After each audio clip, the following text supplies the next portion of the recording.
Hello everyone, welcome back to Inquisit. I just want to start off by saying thank you for all the support you guys showed me on my last video.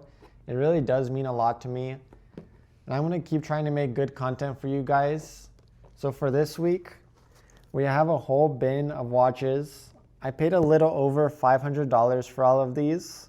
I know there's some vintage Seikos and other good brands. There's some brands I've never heard of, so I'm curious to learn a little bit more about those. I'm excited to get into this, so let's get started. So starting off here, we have this Waltham Electrodyne. It's a battery powered one, which is something I don't come across very often. You can see there's the battery cap right there. I have not tested it yet, but I'm not expecting this to work. But I do really like the dial. I think this is from the 1970s. This whole watch is very worn, the crystal, the band, but at least it has the original band. And I think I could sell this for about $30. These next two watches that I have, this is a Hillman's and a Solo.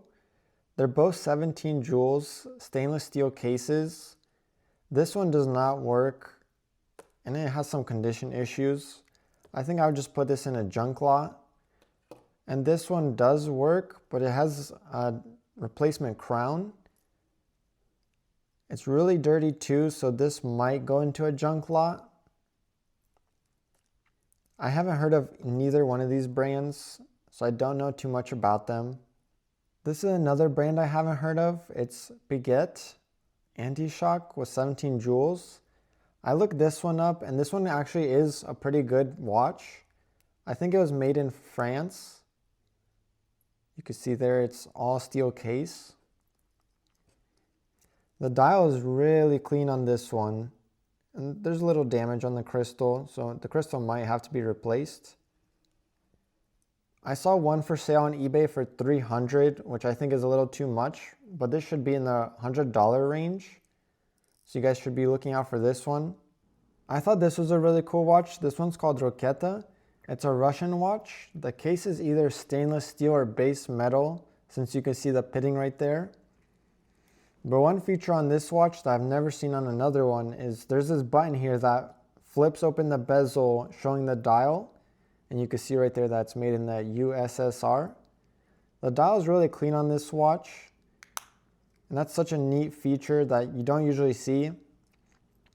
This watch is in the $40 to $50 range, which is surprising knowing that it's a Russian made watch and has that cool feature. Another two watches we have here is a Seiko and a Westclox. The Seiko is not working, it's missing the crown. But this one's a nice, interesting dial. You can see there's the back, stainless steel. It has the original band, but this one should be only worth $20 to $30 in as-is condition. And this is a vintage Westclox. This is definitely going in a junk lot. You can see it's really worn, does not work. It's not even worth saving this at this point. This is a really clean Seiko quartz watch. It definitely needs a cleaning around the edges, but the dial is really nice. The crystal needs some buffing, but I just like how that simple look is. It has the original band and it's engraved to Walter W. Wade for his 25 years. I wish we still got gifts like this for working long at a job. I think if it can clean up and works, this is in the $30 to $40 range. Now we have this Hilton 2-star 17 jewel watch. It has a stainless steel case with this nice green dial and this big leather strap. The watch is not working right now. It's wound all the way and the crystal's loose. You can see there it's spinning. I think in this condition, it's probably $30. Here's a couple more vintage watches. We have a Caravelle, a Timex, and two Gruen Precisions. This one has rust and water damage, as you can see. I'm not sure how much that affects the value, but I would say it's probably $20. The Timex, it has a really cool dial and that oval shaped case, probably from the 1970s. Most Timexes, worst case, are $15 for me by themselves, but these two are probably going in a junk lot for me. And this last Gruen, that does work. I would say this is in the $90 range if I can get a nice bracelet for it. Here we have this vintage Caravelle, Westfield, and Gruen very thin watch. So I'll go ahead and talk about these two first. These both need new crystals, but they are working. And so I think I can get $30 a piece for these. This one is just missing the spring that goes here to hold the watch band. These are two nice, cheap, entry-level vintage watches you could buy. For $30 is not bad. Next we have this Gruen very thin. It is working and has this really cool case design. I would think this is from the 50s or 60s. You can see there on the back it's marked base metal. I think the top of the case is gold filled. This watch should be around the $100 range. A couple of the newer watches in this collection is a Timex Expedition and two Citizen Eco Drives. I will start off with this Timex. So this one's not very expensive, probably in the $30 range. Has a timeless look to it with that brown and black coloring. It needs a good clean though. And then these two Citizen Eco Drives. These are always nice since they're powered by the sun. And they're very easy to test and you don't have to buy batteries very often unless they really go bad. And you can see this one's already ticking. When I first had it sitting out, the seconds hand would skip like a good chunk. So I think it just needed a little bit of time to get the battery going, and now it's just going fine. This one also works. It needs some time to charge up. They're both cheaper watches, like this one is in the $60 range, this one $30 to $40. Here's two vintage Seiko watches. This is a Seiko Quartz LCD screen. This one you can see is very badly damaged and probably does not work even if I replace the battery. If this was in working condition, these are kind of rare and they're in the $150 range. For parts, I'm just thinking it's $20. And then this is a pretty decent watch. It's a Seiko Automatic with 17 jewels, stainless steel case. Looking at the back of the case, looking at the serial number, now we're able to identify when this watch was made. And that's thanks to Mr. Ostafar, who commented down below in my last video. So in the first number of the serial number is the year this watch was made. So this is from 1978. And the next number is the month that it was made. So it was made in January. It does work, as you can see right there. It should be in the $100 to $150 range if I can clean up the scratching on the crystal.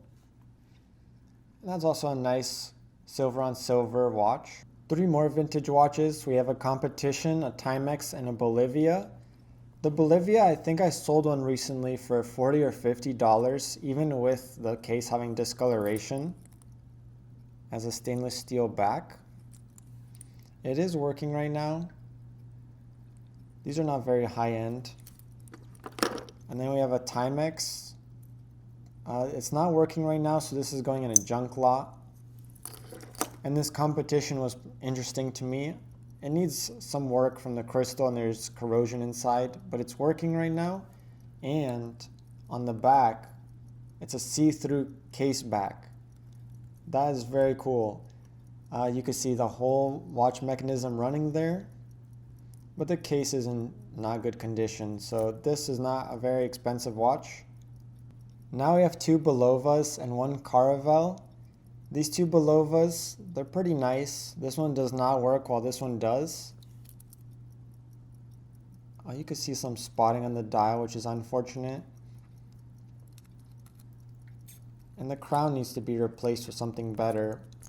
This one is pretty nice. And usually Bulovas, if they're working, they go for $60 to $100, but this one's in poor condition. This one probably $30 to $40 in non-running condition. In this Caravelle, I really like the black dial. It's running. If I can get that crystal cleaned up in a different band, this should go for $30. So we have a couple more watches before we get to the last good ones. We have this Paul Curel, Croton, and Bulova Accutron. I think this is a women's one. I'm not too sure about that. That could be a unisex one from the 30s or 40s. This one I could not find much information on. It's not working right now. If anyone knows anything, please comment down below. These two watches are not working right now. I think the barrel spring on this one is broken because as I'm winding it, I can hear a spring slipping in there, so it's not taking a wind. And then this one, I'm pretty sure needs a battery. But that's a cool woman's watch. I would probably get $30 a piece for these also. Now we have this vintage Hamilton. I've never seen one with lugs in a case like this. It's very chunky, and you can see right now it's working. The crystal needs to be replaced as there's some really deep scratches, and it needs a good cleaning. I think the case was gold filled, at least this top part was, and the back is stainless steel. But if I can get this cleaned up with a nice crystal, this should be worth $200 to $300. I'm not too sure if that crown is original to the watch, but it doesn't look too bad. We have another really clean vintage Seiko here. It's 17 jewels, it's running. It has a stainless steel case. Looking at the back here on the serial number, we can see it was made in 1971 in January. I think I would replace this band. For some reason it's not really matching this watch to me. But it is a really cool and simple watch for everyday wear. This, I think it's around the $200 range. And the last watch of our haul is this Enicar Automatic 17 jewel stainless steel case. It has discoloration on the dial. I'm not sure if you can call that tropical or not, but it's a very clean watch. Earlier I had it running and stopping, and now it's just running fine. So I'm not sure what's going on with this watch, but I'm just going to consider it for parts right now, as it doesn't look like it's running right. With the condition this watch is in and the running issues that it has, considering that, I would safely estimate this in the $80 to $100 range. If I can get it working just fine and keeping time, this is starting to be a $200 to $300 watch, so hopefully I can get it serviced easily. The watch looks really good on the wrist. I like that gold and silver color combo. I love whenever the dial has gold on it. It makes the dial really pop. Now we're at the end of the video, and I just want to share my 3 favorite watches from this haul. And it would have to go to these 3 watches. So you can see it's the Hamilton, the Enicar, and the Seiko. So starting off with that Hamilton, I really like this case design. That's something I've never seen before, and I thought that was really cool. Next we have the Enicar. I thought that was really cool too, especially with that almost tropical-like dial, the gold and silver.